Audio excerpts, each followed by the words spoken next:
Okay, Assalamualaikum. Bertemu lagi kita di kelas Bahasa Melayu tahun 2. Okay, hari ini kita akan lihat muka surat 87.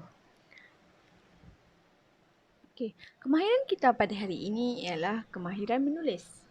Standard kandungan pada hari ini adalah 3.3 iaitu menghasilkan penulisan.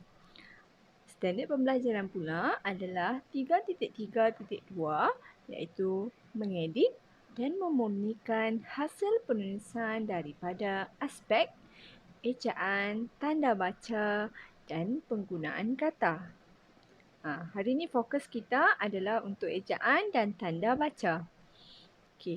Objektif pembelajaran pula ialah murid dapat melengkapkan petikan dengan 8 ejaan dan 7 tanda baca dengan betul.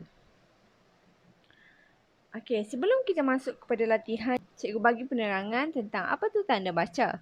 Tanda baca ialah simbol atau tanda yang digunakan untuk memberikan isyarat kepada pembaca supaya melakukan sesuatu semasa bacaan. Ia diletakkan di tempat-tempat tertentu dalam ayat berdasarkan tujuan dan kesesuaiannya. Okey, yang pertama, tanda baca yang pertama adalah huruf besar. Huruf besar ditulis pada awal perkataan dalam ayat dan ditulis pada huruf pertama bagi kata nama khas. Apa tu kata nama khas? Contohnya nama orang, nama tempat. Jadi kita kena tulis dengan huruf besar untuk huruf pertama. Contohnya Ipoh. Yang kedua, tanda baca yang kedua adalah noktah ataupun titik. Noktah ditulis pada akhir ayat. Digunakan untuk singkatan nama. Nanti kita tengok contoh dia. Dan yang ketiga adalah koma. Koma digunakan untuk mengasingkan kata yang berturut-turut dalam satu ayat. Seterusnya, koma adalah untuk menyambung ayat. Dan koma ialah tempat berhenti sebentar dan terletak di belakang kata seru. Okey, kita tengok contoh penggunaan dia. Okey, yang pertama untuk huruf besar, contoh ayat dia, ibu menjahit baju kurung kakak. Tengok perkataan I, tengok perkataan ibu, huruf I. Mula ayat mesti huruf besar. Okay, ayat yang kedua. Amin bersekolah di Sekolah Kebangsaan Taman Permata. Amin. Amin tu adalah kata nama khas. Jadi A adalah huruf besar. Bersekolah di Sekolah Kebangsaan Taman Permata. Nama tempat. Ada satu je.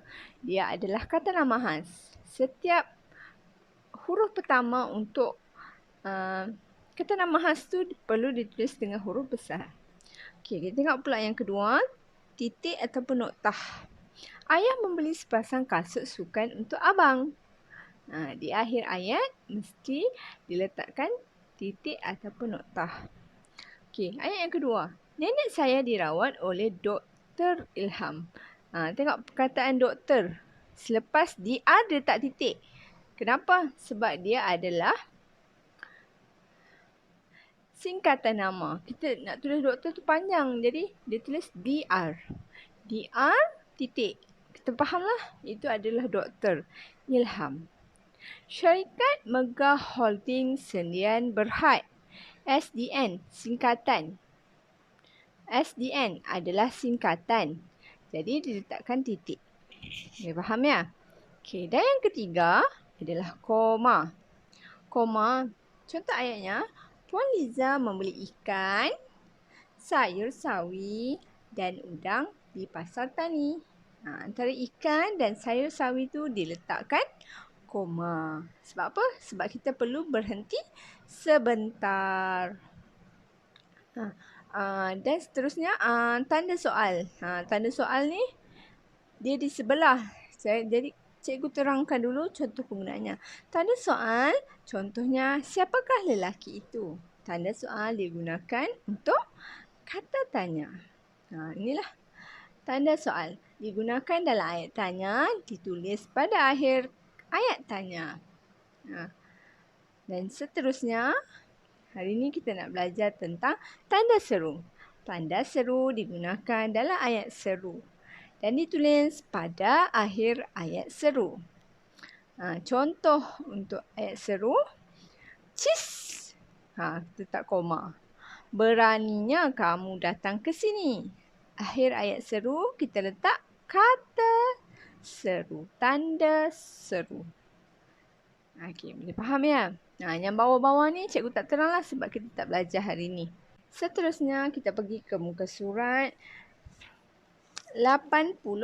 86. Salin petikan dengan menggunakan ejaan dan tanda baca yang betul. Tajuknya, tertinggal wang belanja. Rizan! Rizan! Rizan terdengar namanya dipanggil oleh seseorang. Dia ada dua pilihan dekat situ. Menulis ataupun menoleh. Jadi jawapannya adalah menoleh, bukan menulis. Tulislah dekat bahagian itu menoleh ke belakang. Rupa-rupanya Pak Cik Tan, ayah Enseng yang memanggilnya. Rizan. Dia ada letak kotak kan? Jadi kita nak tak apa? Koma. Tolong berikan, ada pilihan dua. Wang dan uang. Yang betul adalah wang. Ejaan yang betul adalah wang. Wang belanja ini kepada Enseng. Dia tertinggal wang ini di dalam kereta ke kereta? Kereta. Kereta. Kata Pak Cik Tan. Baiklah Pak Cik. Ada kotak nak tulis apa tu? Baiklah Pak Cik. Apa tanda baca yang sesuai? Tanda baca yang sesuai adalah titik. Jawab Rizan. Ringkas ke ringkas? Ringkas. Tulis. Ringkas. Ketika sampai di kelas ataupun kelas. Kelas. Rizan mendapati Enseng sedang berbual-bual dengan Mars, Eha dan Ellen. Itu adalah nama orang. Jadi semuanya adalah huruf besar. O, pastikan O tu huruf besar. S, pastikan huruf S tu besar. Dan H, pastikan H huruf besar. Dia segera ke segera? Segera mendapatkan Enseng dan menyerahkan duit itu kepada Enseng. Di mana kamu berjumpa ayah saya? Di manakah kamu berjumpa ayah saya? Tanya Enseng. Ni apa? Tanda soal. Okey, ni cikgu tak tulis ya. Tanda soal. Kalau tak tahu, boleh rujuk balik. Boleh rujuk balik di awal video. Saya terserempak dengan kamu di kantin sekolah sebentar tadi. Rizan memberikan penjelasan. Oh, begitu. Oh, begitu. Oh ni kata seru. Jadi, di sini kita tulis apa? Tanda seru. Terima kasih ke kasih? Kasih. Kasih ya, Rizan. Kamu sungguh baik hati dan jujur ke jujur? Ini buat sendiri. Okey, setakat itu saja untuk hari ini. InsyaAllah kita jumpa lagi esok. Lengkapkan latihan hari ini dan hantarkan kepada cikgu. Assalamualaikum.